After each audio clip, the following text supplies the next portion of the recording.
Companies like Coinbase and others do a very good job of ensuring as great a user experience as possible for cryptocurrencies, but they have a very hard task of ensuring that those users are safe to transact.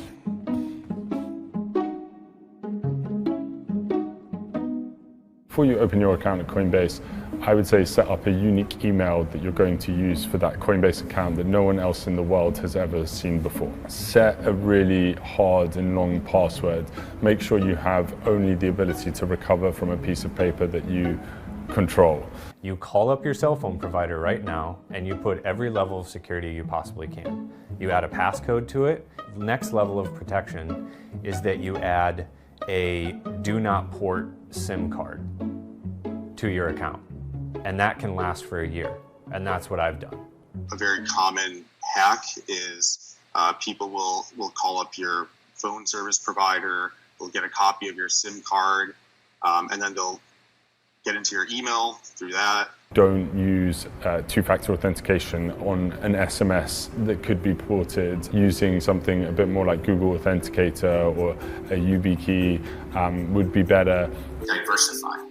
Do not go and buy cryptocurrency in Bitcoin and Ethereum in one exchange. This is something that's quite important, and I think anyone that's in crypto for a long time, they know this already. But if you're new, don't ever tell people how much cryptocurrencies you have. Don't go around and say, yeah, I got like 500 Ether, 50 Ether, or you got 3 Bitcoins. This is really important because the moment you tell someone that, you paint a big target on the back of your head. People will start figuring out who you are, what your name is, and they'll start digging because they know that if they dig hard enough, potentially they can hack you. And this is why you never paint that target on the back of your head in the first place. Never tell people if you own a masternode that you own a masternode. That's just not. How does this product work? Do you carry it around with you?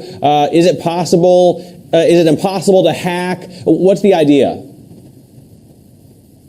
Well, one of the biggest hurdle of cryptocurrencies is security.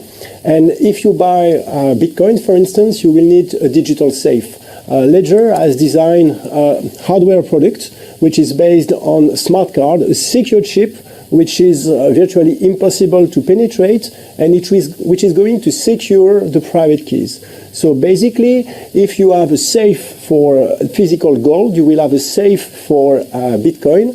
You connect it to your computer, you can keep it with you, and what it does is just to keep your private keys, the property of the Bitcoins and other cryptocurrencies in full isolation.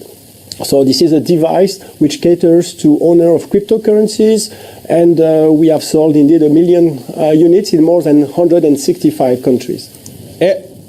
Eric, what happens if I once put a very minimal, insignificant amount of Bitcoin in a wallet back in 2012 and have since not been able to find the password? It's worth a lot more money, obviously, today than it was then.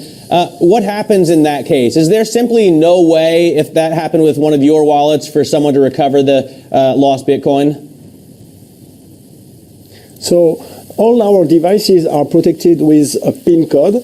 So if you lose the PIN code or if you lose the device, you will have what we call a recovery sheet where you will have written 24 words. Basically, you write a backup of your Bitcoin or cryptocurrencies private keys on a piece of paper. And this piece of paper, you have to keep it safe in a real safe, in a vault. And this way, as long as you have always your recovery sheet, you will be fine and you will not risk to lose any of your cryptocurrency.